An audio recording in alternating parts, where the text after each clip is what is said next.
Tak já tě tady vítám, Ivet. Já teda sedím tady s Ivet Míčovou. Promiň, zrovna jsme se o tom bavili, o tom tvé jméně. Hnedka jsem ho teda zkomolil. Já jsem David Jasin a my se známe zhruba rok s Ivet, zaokrouhleně. A potkali jsme se v rámci osobního rozvoje nebo kurzu koučovacího. A mě Ivet zaujala tím svým přístupem k životu i tím, jak se stavíš vlastně k výzvám, bych to řekl možná. A vlastně tím, jak jsi nastavená a jakým životem procházíš a jak ho žiješ. Takže proto jsem si dovolil si tě pozvat na dnešní rozhovor a jsem rád, že jsi to pozvání přijala a že se tady spolu můžeme pohovořit o tom, jak ty vnímáš život, jak ho vlastně žiješ svým způsobem, jestli tam máš nějaké strasti nebo naopak nějaké dary, o které by se byla ochotná s námi podělit, třeba tady se mnou, tak jak to vnímám já. A my jsme se potkali, tak jak jsem říkal, na koučovacím kurzu s neurolingvistikou a tebe taky zajímá oblast financí, nebo tě provází celý život nějakým způsobem a co jsme se bavili, tak jsou pro tebe důležité i oblasti jako vztahy a tak. Já děkuji za to tvoje milé pozvání, takže z díky jsem přijala, jsem tady. Mě těší, že jsme se zase po nějakém čase viděli, potkali. Takže ano, já se celý život v podstatě zabývám financemi, nejenom to, že jsem to vystudovala, ale v podstatě i v rámci svoje praxe. Takže pracovala jsem jako účetní, tak jsem začínala. A v podstatě je to něco, co mě úplně nenaplňovalo, takže ráda jsem si odskočila tady z toho světa čísel, jsem tam do třeba pojišťovnictví. Abych to shrnula, tak v podstatě můj životní cíl je pomáhat lidem. Začala jsem pomáhat v té finanční oblasti, to znamená, že lektorovala jsem třeba finanční gramotnost, pomáhala jsem lidem, anebo pomáhám lidem sestavovat rozpočet, rodinný rozpočet, protože ať si to vezmeme jak chceme, tak ty finance se prolínají i do soukromých osobních životů, není to jenom v rámci biznisu, ale i našich partnerských vztahů a podobně, takže vzhledem k tomu, že je doba jaká je a hodně partnerství v podstatě neumí společně hospodařit a pak to ústí v nějaké rozepře, hádky, neshody, dá se tomu... Super téma a já se ty zeptám, jak to máš teda ty, jaká je ta tvoje osvědčená cesta, která tě provází tím životem, což by mohlo být právě inspirativní a zajímavé i pro ostatní? Tak určitě samozřejmě, že se snažím i přetavit ty svoje dovednosti a to, co jsem se naučila i do svého osobního života. Takže pokud můžu říct, že mě zajímá ta oblast vztahu, tak je to i z toho důvodu, protože jsem přesvědčená, že svým klientům dokážu hodně pomoct a to už i tím, že v podstatě mám 35 let spokojené harmonické manželství, z kterého vzešly 3 úžasné děti, které z toho 2 jsou už dospělé a jsou vlastně už mimo domov. Takže myslím si, že děti jsou dobře vychované, že jsme jako rodiče neselhali. No a v podstatě my jsme se tady už, Davide, vlastně bavili o tom, jaký my máme ten svůj život, jak ho vedeme. Takže možná pro budoucí klienty nebo pro naše sledovatele tohoto videa, tam může být možná trochu taky návod v tom, že my třeba s manželem, když jsme před těmi 35 lety vstoupili do manželství, tak jsme si určili takové nějaké svoje rituály. A třeba naším rituálem je, že vždy v sobotu si prostě dáme kafíčko, čaj, na co máme chuť, nebo i třeba skleničku vína, ale není to o tom množství, ale je to vlastně jenom o tom, že v podstatě si sedneme, dáme si ten čas, vyhradíme si ten čas jeden pro druhého a tak nějak vždycky bilancujeme. No, já říkám, já jsem účetní, takže bilanc, to jsou čísla. takže asi to možná víc vedu já než manžel, ale Ale v podstatě ano, řekneme si, co jsme ten týden dělali, řekneme si, jak se komu... My teda se o tom bavíme denně, jo? Že se zeptám, jak se zněl v práci a tím vlastně začíná ten den, ale bavíme se tedy v tu sobotu, to si dáme takový fakt jako rekapitulaci a řekneme si, co se kupovalo, co se nám podařilo, jestli to, co jsme si naplánovali na ten týden, se nám podařilo splnit. Aby to nevypadalo, že je to jenom z té ekonomické oblasti, tak ne, je to i v oblasti těch vztahů, že si také řekneme a komunikujeme o tom, co kdo prostě třeba vyřknul a neměl, jo, co toho druhého to třeba zranilo. Takže my si řekneme všechno vlastně v rámci i intimního života, co komu vyhovuje, kde jsou nějaké hranice, kde jsou limity, kam až teda nejsme jeden nebo druhý ochotní zajít a podobně. Takže my se bavíme úplně, ale úplně otevřeně. A takhle to funguje vlastně těch 35 let. Takže my nejsme nuceni vést nějaké hádky a rozepře, protože my si to všechno vydiskutujeme, jo. Tak samo, no. Aha, Ive, super. Mě třeba tady napadá, jak jste to zvládali, když třeba vám běhali děti po domě, nebo něco takové. V tomhle prostoru jste to zvládli udržet i v tom divočejším jako módu svým způsobem? Určitě ano. V podstatě dětem se nastavily mantinely, to jako o tom potom. Já nejsem rodič, který by nějak děti fyzicky trestal, ale v podstatě musím přiznat, že i mě někdy ujela ruka, jo, že v podstatě, když už toho bylo moc a ty děti už skákaly téměř po hlavě, tak se prostě muselo rázně zakročit a bohužel v naší rodině to bylo tak, že táta byl vždycky ten hodný, který přišel jednou za čas domů z té práce po těch 14 dnech a prostě ten byl ten hodný, no a já vlastně byla ta, která vychovávala, která prostě držela tu pevnou ruku doma, ale samozřejmě i to jsme s manželem probrali a když kolikrát jsem řekla, víš co, ale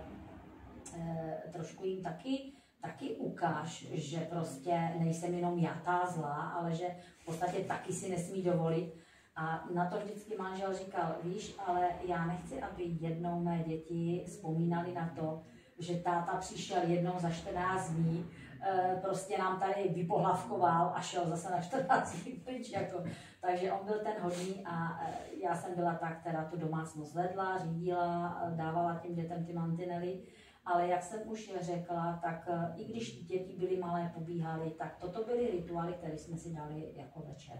Děti se okoupaly, zaspaly a my jsme si sedli a teď jsme rozebrali celý ten týden a zase naopak plánovali ten další týden nebo tu dobu, kdy třeba manžel jezdil za prací, takže přišel jednou za 14 dní na ty 3-4 dny domů. Takže vlastně to bylo tak, no, že jsme si to všechno vyříkali, plánovali jsme a tím pádem jsme neměli v manželství sebe menší problém a vlastně já nevím, že by byla nějaká krize nebo nějaká hádka, jak dneska prostě se říká každých 7 let manželství prochází nějakou krizí, že to prostě je něco dáno. Ne, já si nepamatuju, že bychom my měli nějaké krize. To je právě super, když jsme se bavili, jak jsem řekla, že tvoje stěžejní oblasti, jak to vnímám já, jsou teda, nechci říkat peníze, ale hojnost. Já zatím vidím právě ať už ty peníze a přehled a mít tam ten čistý stůl v tom, aby jsme věděli, za co utrácíme, na co máme, co si můžeme dovolit, aby jsme nespadli do něčeho, kde by nám už nebylo tak příjemně. Je tam právě velmi důležitá i ta vztahová rovina, té otevřené komunikace, nebát se, ale i přesto, že se bojím třeba s tím tématem přijít, tak i před tu rodinu nebo před toho partnera prostě postavit a říct, hele, tady jsem se cítil špatně, tady se mi nelíbilo něco, co jsem od tebe slyšel a podobně. To je velmi důležitý. Co ty vlastně vnímáš ještě dalšího, že ti pomohlo takhle vlastně kvalitně prožít ten párový manželský život? Jestli tam vnímáš jenom tu variantu, že jste měli ty čisté peníze a vlastně jste si to vyříkávali. Je tam ještě něco, nějaké koření třeba toho vašeho vztahu, které můžeš tady ventilovat na veřejnosti? Tak aby to zase nevypadalo úplně idealisticky, tak samozřejmě naše začátky tak ideální nebyly. Jo? Když jsme se mi vzali, tak bylo to ještě, dá se říct, těsně po revoluci, takže my jsme ještě dojížděli takový ten systém socialismu, který byl v nás pevně zakořeněn. No a musím říct, že já přišla do úplně jiného světa, to znamená, že když si představíš holku z města, jo, která prostě byla noble na tu dobu, a klučina z vesnice, který byl skromný, fajn a v podstatě veden v takové, bych řekla, křesťanské víře a v těch jejich tradicích. Takže skloubit toto bylo strašně těžké, jo, protože já třeba se přiznám, že nechodím do kostela, manžel si to hodně přál, tak jsem mu chtěla víc vstříc a nechala jsem se okřtít. Jo. Bylo mi 21 a nechala jsem se okřtít, ale já vždycky říkám, že nedošlo tam k tomu propojení. Nedošlo k propojení srdce a hlava. Jo, takže v mém případě to bylo dělané jako víceméně z rozumu. Protože on byl v tom vychovávaný, on to sice chtěl, ale tlačila na něj jeho rodina. Jo, čili po nás se žádalo chodit do kostela, žít tímto způsobem života, který já jsem do té doby neznala. Jo. Já v podstatě vždycky jsem byla přesvědčena, že nejsem špatný člověk a že může být dobrý člověk i ten, který ten kostel každou neděli nenavštěvuje. Jo, že ten kostel a ta neděle nedělá z toho člověka to, že je to ten dobrý člověk. A tak jsem si říkala, že budu vychovávat i svoje vlastní děti.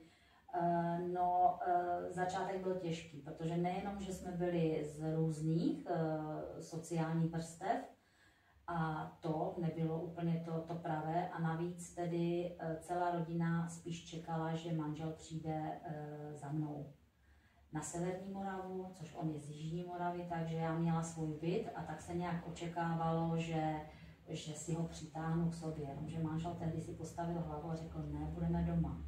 A nikdo nepočítal s tím, že ta Iveta, jo, prostě ta noble dáma přijde na vesnici, kde jsou průměrný věk obyvatele, vlastně bylo nějakých 78, 90, jo, tam se to pohybovalo, ty stařenky, takže tam vlastně mladých lidí vůbec nebylo, tam to bylo všechno kolem nás, jenom babičky a dědečkové. Takže nikdo nepočítal, že jako se na to poddám. No a jaké to pro tebe bylo tady ta změna z toho městského života? Bylo to hrozné a vnitřně jsem trpěla. To si přiznám, že ano. Trpěla jsem, ale já jsem si říkala, že vím proč. Protože člověka, kterého jsem našla, bych už asi v životě nenašla a nepotkala.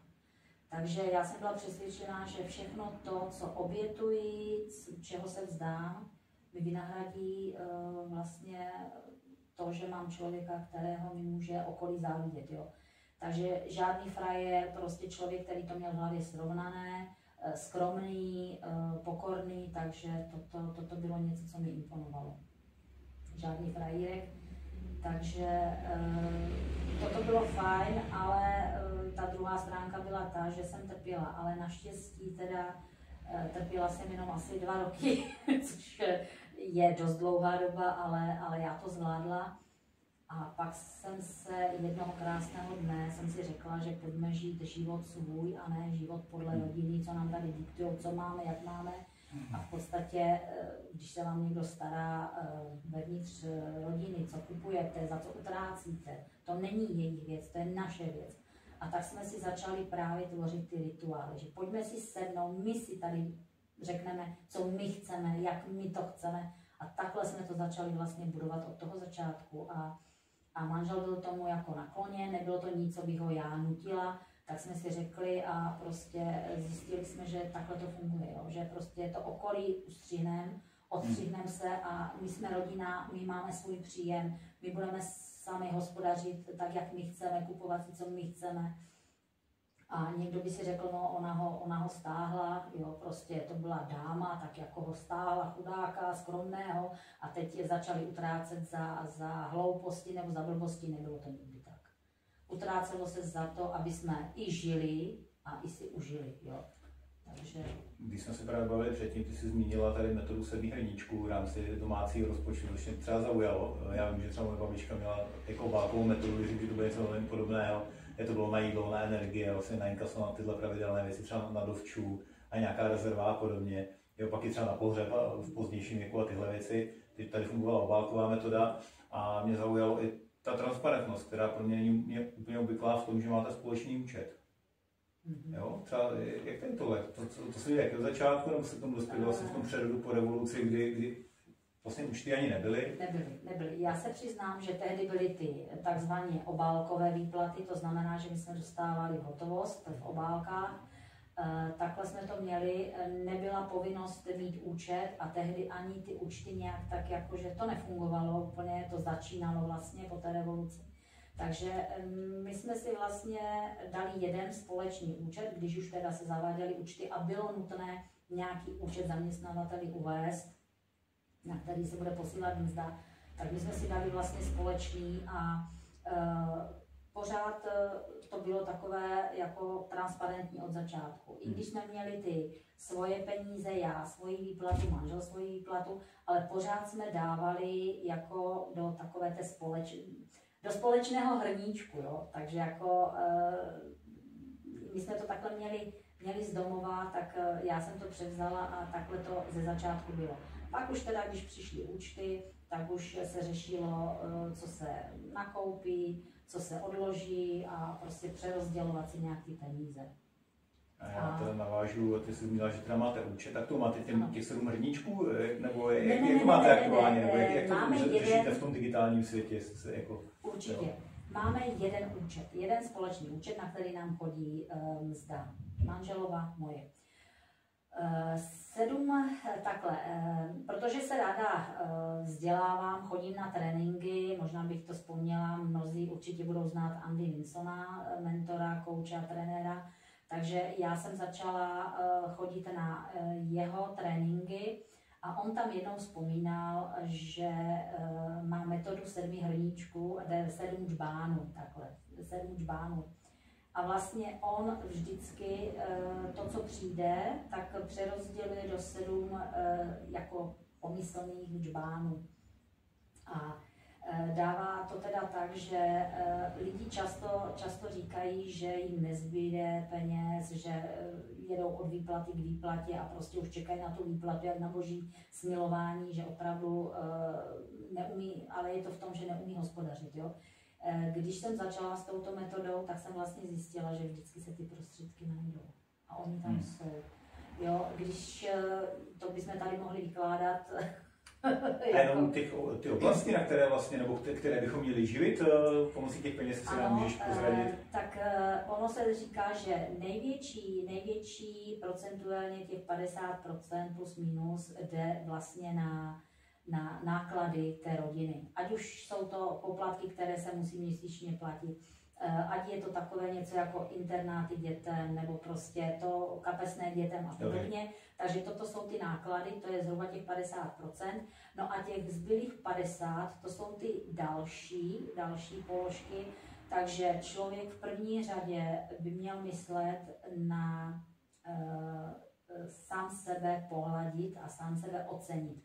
To znamená, že nějaké to, když to vezmu 50%, je teda ty náklady a výdaje, tak těch 10 dalších procent je zhruba na to moje osobní. To znamená, že koupím si knihu, zaplatím si nějaký kurz, na to se vzdělávám a pro radost. A nebo někdo se může ocenit něčím, že si koupí žena něco krásného na sebe a podobně. Takže toto je těch 10%. Další procenta jsou v podstatě to, že člověk by měl nejenom se potěšit takhle, že si něco koupí a udělá si radost, ale měl by i vyživovat nějakým způsobem to svoje nitro a toho ducha. To znamená, že zase nějaké to kino, nějaká ta společná večeře, aby lidé byli, nebo dvojice, aby si byli blíž, takže zajít si na tu společnou večeři, probrat nějaké věci, aby si ten život trošku i užili. Další jsou takové ty věci, které člověk plánuje, čili na ty plánované věci, to už je další, to je 20-30%, takže těch 10 dalších procent je nějaké to plánování dovolené, plánování, co budu nakupovat a podobně. Ta poslední potom věc je, těch dalších procent by neměl člověk opomenout na nějaké to spoření. Jo? To znamená, že pro strička, příhodu, když se něco stane, abych nějakou rezervu měl, takže je to víceméně takovéto tvoření rezerv. No a ta poslední částka, to je vlastně pro ty, kteří pořád to bojkotují, že nemám z čeho šetřit, nemám si z čeho odložit, tak on to popsal nádherně a on říkal, každý den na konci dne si vysypu drobné z peněženky. To jsou peníze, bez kterých prostě se úplně krásně obejdu, ani nevím, že je mám. Ale když si to za ten měsíc dám ty drobné dohromady, tak mě to hodí celkem dobrou částku. Takže říkat, že se nedá i zmála ušetřit, to není reálné. Jo. Prostě pravda je ta, že i zmála, když odkládáš systematicky a zmála, tak se to dá. Ale to už je potom na takové delší povídání v rámci finanční gramotnosti, kterou také lektoruji. Takže tam bychom to mohli někdy probrat vysloveně toto jedno jediné téma. Souhlasím, jenom teda já jsem takový šťouravčas, tak ty jsi říkala ty pravidelné výdaje, což třeba inkaso energie a tak, pak 10% pro sebe. Ano. Pak 10% jakoby společně pro rodinu, společně že jako pro chodíme rodinu kino a tak dále, nějaké ty 10% takové jako na nějaké vize a plány. A to já jsem teda už vedel už banku. No, takhle, ano. Pátý čbánek je ten v podstatě, co jsme si říkali, že třeba vím, že budu přestavovat, jo, dělat rekonstrukci, takže do budoucnosti na nějaké výdaje i v budoucnosti. Není to jenom rezerva, ale i to, že když já si dneska řeknu, že no, potřebujeme novou střechu, tak vím, že ji nepostavím za týden, jo, takže musím nějakým způsobem se na to připravit, bude to nějaký budget stát, takže si budu chtít na to jako kdyby naspořit, jo, připravit se na to. To je ten pátý. Šestý, to jsou takové ty drobné, jo, jak jsme si řekli z té peněženky. No a velice důležitý, a na to jsem zapomněla, to se omlouvám, tak ten vlastně nejdůležitější z toho je myslet i na druhé. To znamená dary. Já mám střechu nad hlavou, mám co jíst a kdysi jsem četla takové krásné motto, že vaše práce, do které chodíte, neradí, je snem někoho, kdo tu práci nemá. Jo? Vaše jídlo, které prostě jíte a ohrnujete nad tím nos, vám to nechutná nebo není to vaše nejoblíbenější a prostě nechcete to a zdráháte se, tak může znamenat prostě hojnost a hod pro někoho, kdo je v současné době hladový. Jo? A takhle to jde níž a níž. A vlastně i z křesťanství jo, známe takové to přej a bude ti přáno, dej a bude ti dáno. Takže já taky zastávám ten názor, i když nejsem ten správný křesťan, jak by měl být. A moje věrovyznání je trošku někde jinde orientované směrem na východ. Ale v podstatě ano, beru to, že když dáme, mnohonásobně se nám to vrátí. Takže já třeba se přiznám, že jsem tady to dávání teď nedávno zrušila. Každý rok jsme dávali na UNICEF, já i manžel. Pak jsem se dozvěděla o nějakých věcech, že se ty věci nedostávají k těm dětem a na ty pomůcky, které vlastně my platíme, tak jsem to zrušila. A hledám jiný zdroj. Pokud jsem neměla zdroj, tak jsem to řešila třeba, když bývaly vánoční koncerty, tak bylo na ČT1 vždycky nějaká charitativní oblast a vybírali se peníze, tak jsme vždycky posílali i takhle. Takže když jsme neměli ten cíl, na který, ale teď, co jsme se právě bavili, tak je dost domovů, je dost... Já neříkám, že nemám ráda zvířata, mám ráda zvířata a strašně moc lidí se orientuje na útulky a podobně. Já si myslím, že ještě před těma útulkama je hodně dětských domovů a hodně těchto oblastí, kde je třeba pomoci a kde stát třeba pomáhá minimálně. Takže ať se na mě nezlobí nikdo, já jako mám ráda zvířata, mám psa doma, dýchala bych za něj tak, jak za svoje děti, ale prostě já to mám tak, že zvířátko je zvířátko, ale člověk je člověk. Já to měl velmi podobně a za mě je důležité, pokud chci jako někoho obohatit, tak si fakt opravdu vybrat. To za mě může být dobrá cesta a třeba klaunové pro děti do nemocnice a podobně, ale být adresní, to znamená přijít do té nemocnice nebo do toho dětského konkrétního domova a zeptat se, hele, je něco, co by vám mohlo pomoct? A třeba pomoct uspořádat sbírku pro ten domov, nemusím na to být sám. Jo? Což je za mě taky jedna z myšlenek možná, která jako může být. Ty jak říkáš, čím větší aparát, když je to UNICEF, nebo nechci teď hanit nějaké firmy podobného charakteru, ale čím větší ten aparát, čím větší ten background, tak je tam za mě větší riziko toho, že část nebo větší část těch peněz prostě půjde někam jinam, než tím potřebným. Jo, což my, když cestujeme po světě, tak taky většinou tím dětem dovezem nějaké sešity, pastelky, školní pomůcky a něco podobného. A vím, že to dám tím dětem konkrétně třeba. Ano, že se to dostane k tomu dotyčnému, ke kterému to má směřovat. No. Jo. Mně napadá ještě otázka, co se týče té finanční gramotnosti, si říkal třeba na spoření na střechu na rekonstrukci, jak vnímáš třeba úvěr, půjčku a tady tyhle věci? Jaký je tvůj názor na to? No, takže jako ekonom, když přemýšlím jako ekonom, tak jako někdy třeba opravdu i půjčka může být prospěšná a může být dobrou investicí. Jo? Záleží jaká a na co. Jo? Takže já osobně, když můžu, tak se snažím více si kupovat věci tehdy, když na ně mám. Někdy člověka něco překvapí, že není úplně připraven a prostě se nám to děje se to i nám v naší rodině, takže někdy se stane nějaká událost, že opravdu to nečekáme, nejsme na to připraveni a musím využít i tuto situaci. Takže neříkám, že jsem nikdy neměla úvěry, že všechno jsem měla zahotové, ne. Ale když už teda úvěr a mám poradit klientům, tak úvěr takového druhu, který není navýšen. Jo, to znamená, že když si potřebuju, že se mně pokazí pračka, lednička, cokoliv v domácnosti, tak jsou možnosti splátkového kalendáře, ale třeba jsou i akce, kdy vlastně platíte na splátky, ale nepřeplatíte 1-2 splátky, jak to bývá. Jo? Čili opravdu za to, co byste si to koupili v tuto dobu za hotové, tak vlastně si to můžete koupit na splátky. Ale zákon slavnosti je ten, že se něco pokazí. To někdy zrovna ta akce vidíš, jo, tak otázku, jestli máme na výběr. Takže určitě ano. Pokud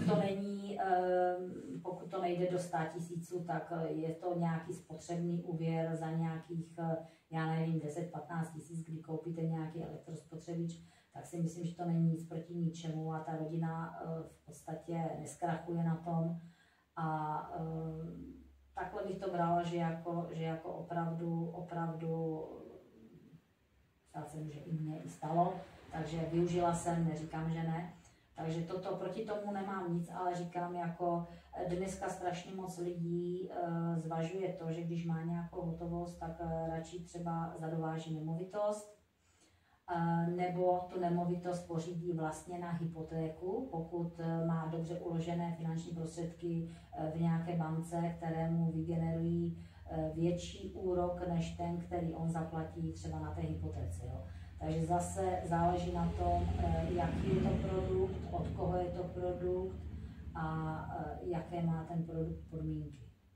To bylo vlastně na další debatu, ale jak říkáš, tak ono dneska se dá i nemovitost koupit jako bez vlastních zdrojů pořád ano, ještě. Jakože za 100%, což spousta lidí neví, ale říkám, to je jako asi na prostor, který dneska nemáme.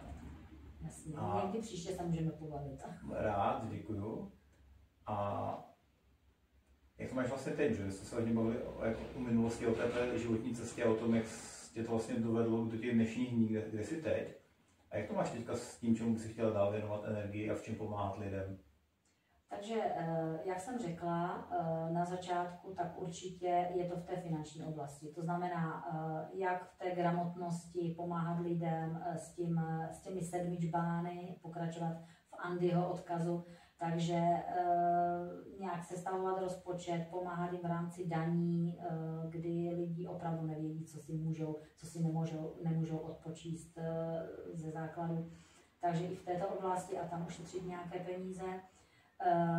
Co se týče vztahové roviny, tak tam si myslím, že klientům něco nabídnout, protože způsob, jakým žiju, je vlastně sen mnohých párů, jo, který by chtěli žít stejným životem nebo podobným životem jako já a chtěli by na tom svojem vztahu pracovat. Takže v rámci této vztahové oblasti. No ale v neposlední řadě já teď momentálně nejsem podnikatel, ale jsem zaměstnanec. Jsem zaměstnaná v jedné brněnské firmě, pracuji pro jednu brněnskou firmu a dělám důchodový audit. Je to otázka toho, že my vlastně silné ročníky, Husákovo děti, tak budeme odcházet v rozpětí 8, 10, někteří už teď 6 let do důchodu. A já třeba sama na vlastním IOLDP, což je informativní osobní list důchodového pojištění, jsem zjistila, že to nemám v pořádku, že hodně věcí mi tam chybí. A tak jsem si uvědomila, že když bych bezmezně věřila státnímu aparátu, že prostě mám důchodový věk, odcházím do důchodu, je mi vypočten takovýto důchod, takováto výše důchodu, tak vlastně bych sama sebe okradla. Jo, takže navedlo mě to na to dělat tu kontrolu.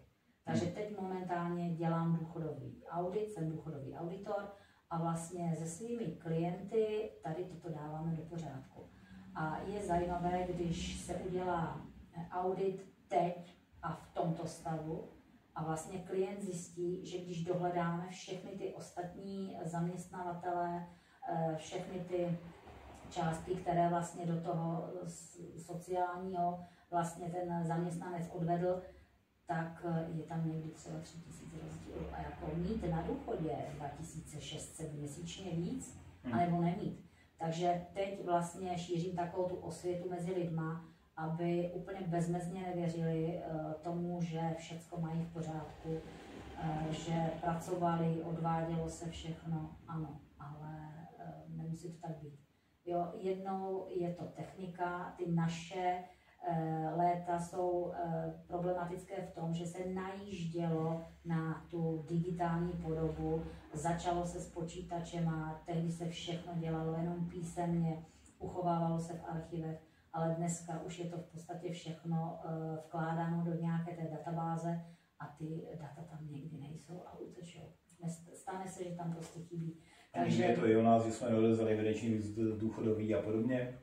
Nebo neodezal zaměstnavatel a my jsme si to nepohlídali a následně jsme ho třeba nedoplnili z toho svého zdroje, protože ho dostáváme taky, nebo dostávali jsme, že? Ano, přesně tak. Takže toto je teď to poslední, co teda, čím se zaobírám. A jenom abych to jako podtrhla, tak opravdu jsem člověk, který rád pomáhá druhým. Protože pomůžeš-li druhým, pomůžeš i sobě. Jo? Takže takhle to prostě funguje, takhle to je. To souhlasím s tebou, že je fajn se s někým dalším podívat právě na ta témata a má zkušenost je ta, že v každém tom rozhovoru si i najdu já něco, kde se můžu posunout. Jo? A je mi úplně jedno vlastně s tím, jak se bavím, jo? Že vždycky mi dokáže obohatit debata podobná tady téhle s příjemným člověkem. Já ti děkuji za pozvání. Já ti děkuji za to účastně, rád jsem tě viděl. Věřím, že spolu třeba natočíme v budoucnosti nějaký hovor. Pod video určitě na tebe dám nějaký odpovídající kontakt, aby se s tebou chtěl někdo spojit, jak má tu možnost. Dobře, děkuji. Já jsem ti viděl, měj se krásně. Měj se krásně, ať se ti daří.